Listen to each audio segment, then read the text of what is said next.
G'day folks, welcome to the channel that helps you to tell the difference between truth and error. In this video, I want to talk about the subject of being slain in the Spirit. In many churches today, there's this practice where people go to the front of the church and then somebody prays for them and lays their hand on them, and then they fall down backwards, supposedly under the power of God, and lie there for a period of time. Then, of course, after a while, they get up and they walk off, wondering if God has done some miraculous work in their life.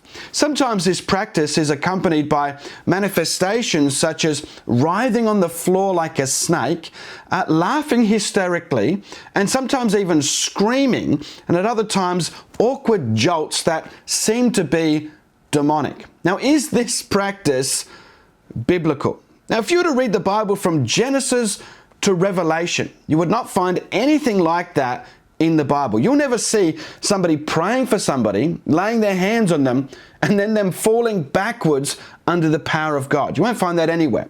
Jesus didn't do it. He didn't do it with his apostles. He didn't teach his apostles to do it. In the book of Acts, you don't see the apostles doing it with anyone. You don't see it anywhere in the Bible. Now, this should be enough for most people to kind of reject this experience and reject this practice as being unbiblical. But most people, they want to hold on to these things because they love their experiences and they cherish their experiences above the Word of God.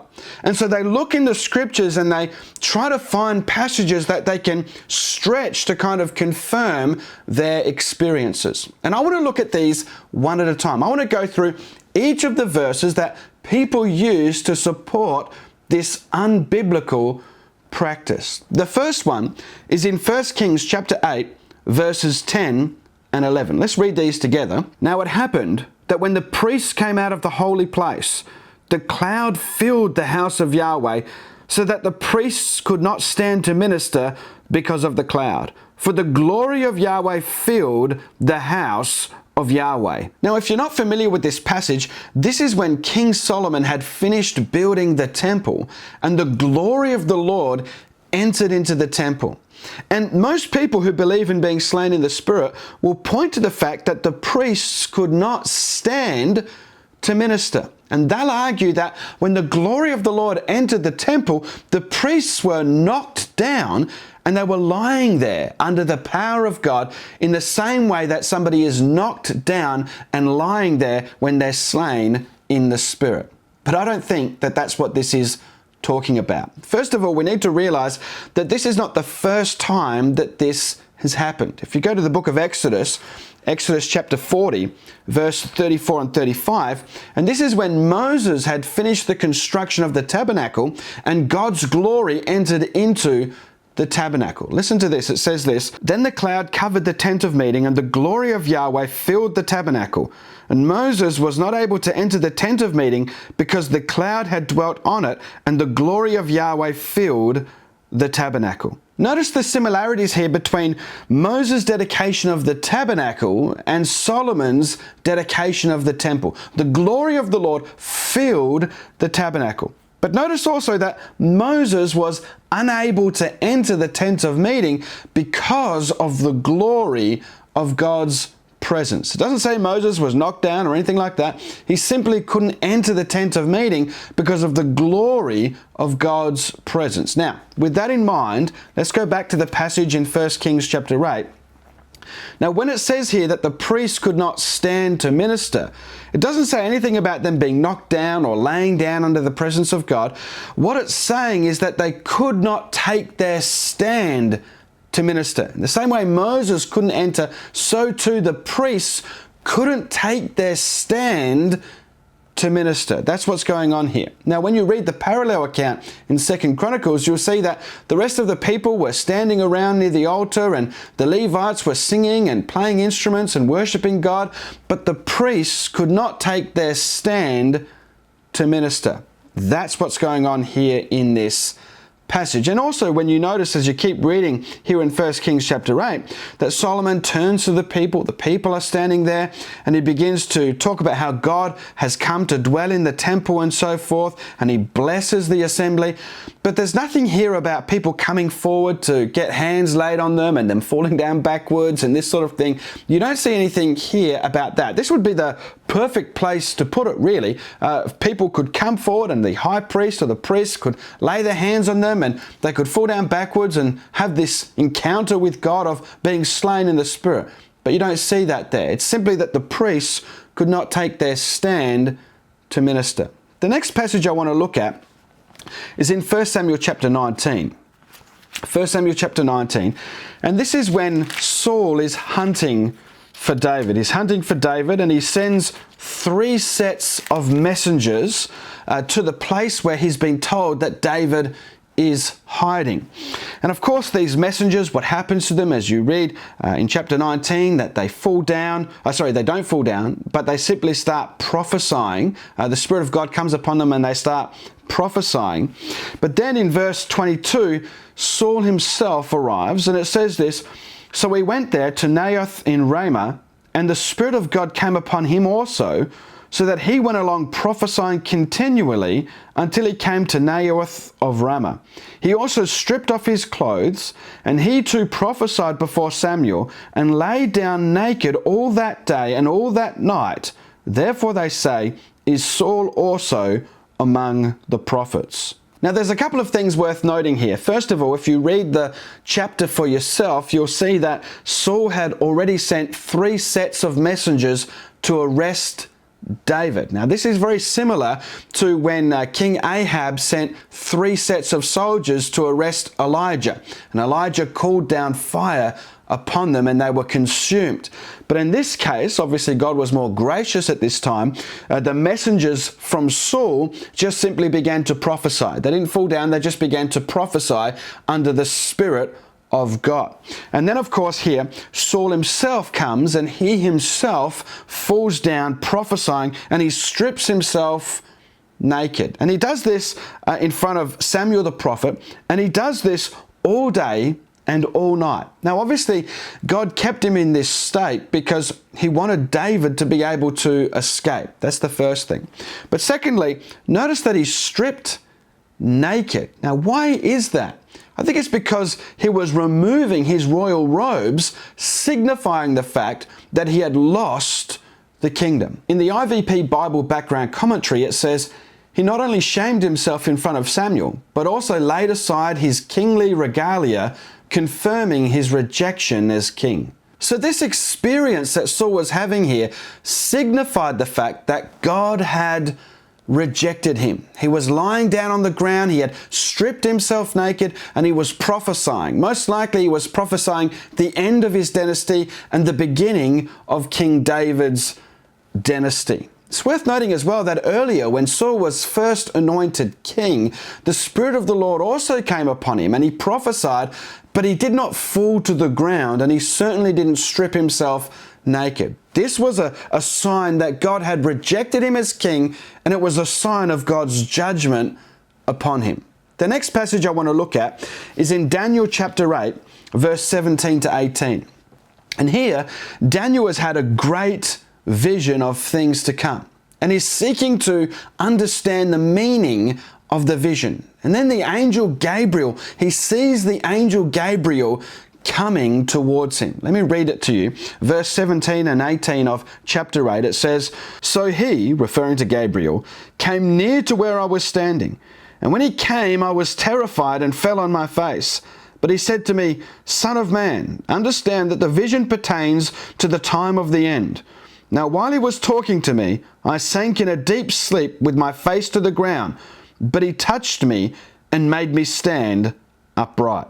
And then if you go to verse 27, it says, "Then I, Daniel, was exhausted and sick for days. Now, this is nothing like being slain in the Spirit. It's nothing like going at the front of a church and having somebody lay their hands on you and then you falling down backwards and laying there peacefully. This is nothing like that at all.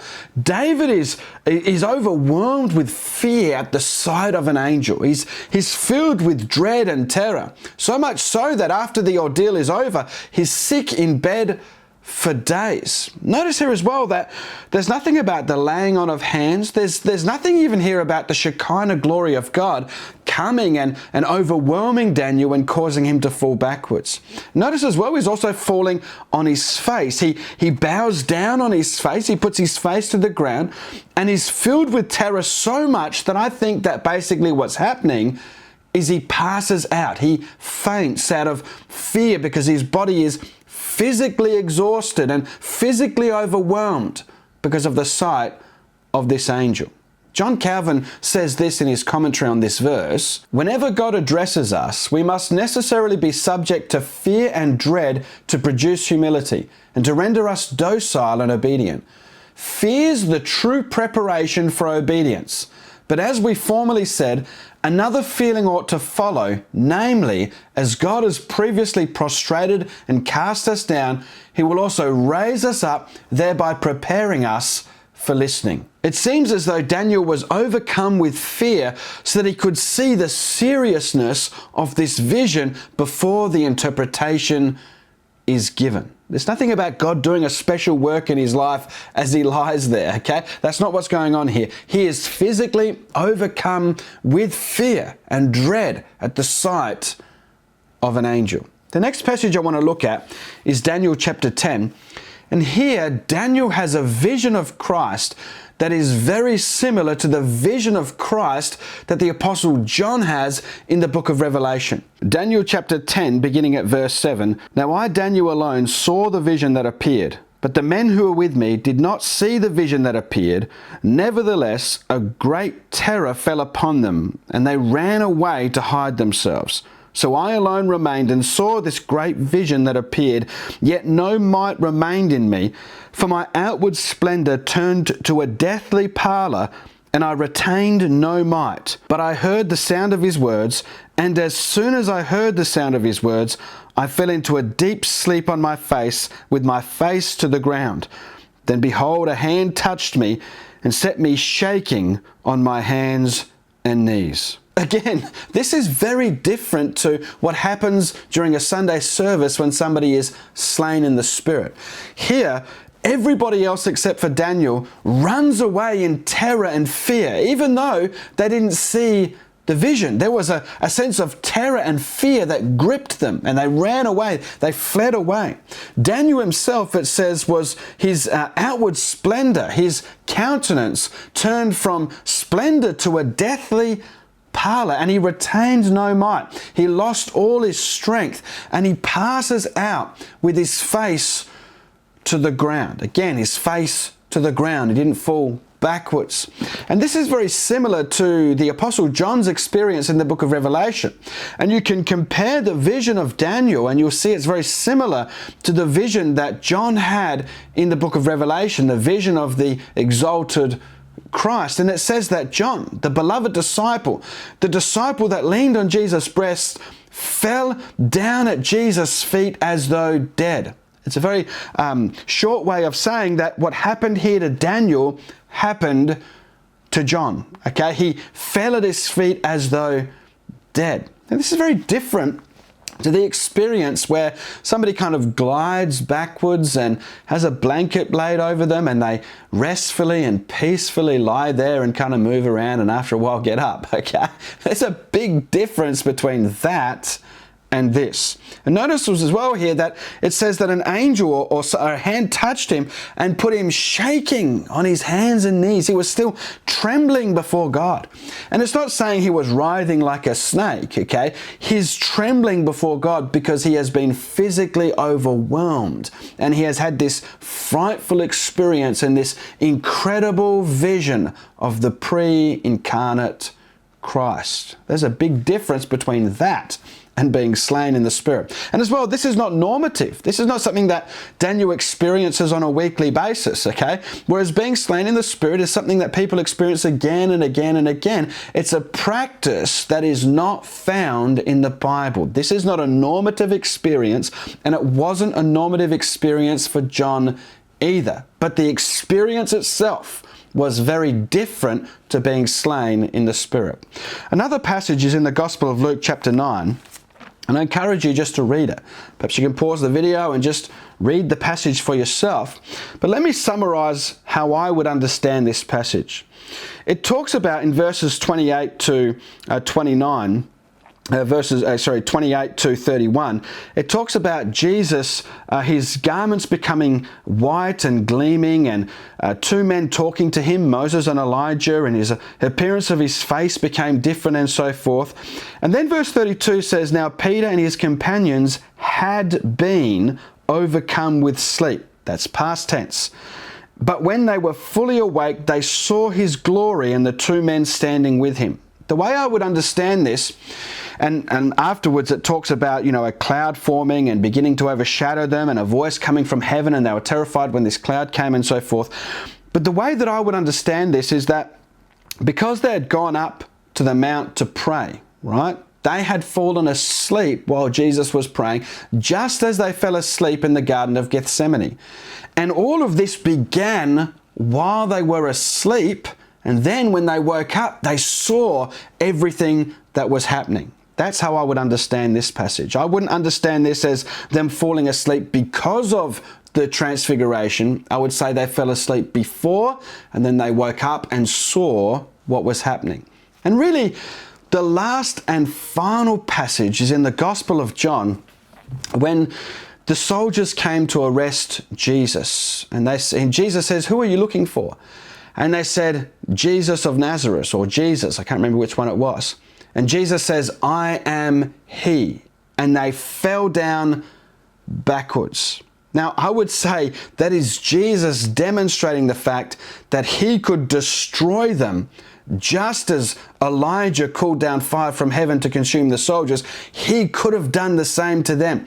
He actually says, I am. He doesn't say, I am he. He says, I am, claiming the name of God, and they fall down backwards. He was demonstrating his power and ability to destroy those soldiers. And then he goes with them and he's crucified for the sins of the world. I certainly wouldn't kind of compare that to the experience of being slain in the Spirit. So from my perspective, when I see that this experience and this practice is not found in the Bible, but then I look at other religions and I see it there, I say that practice is not only unbiblical, but it's actually wicked. Remember, in the Bible, when the Israelites were to enter Canaan, God specifically told them not to engage in the practices of the pagans, not to engage in the practices of the Canaanites. And so as Christians, we must look at this as a pagan, ungodly, wicked practice that's not found in Scripture. And we as Christians must not engage in it, lest we bring the wrath of God upon us. I hope you've liked this video. If you have, please consider subscribing. Give me a thumbs up. Hit the bell notification button. I'll see you in the comment section, and you'll see me in my next video.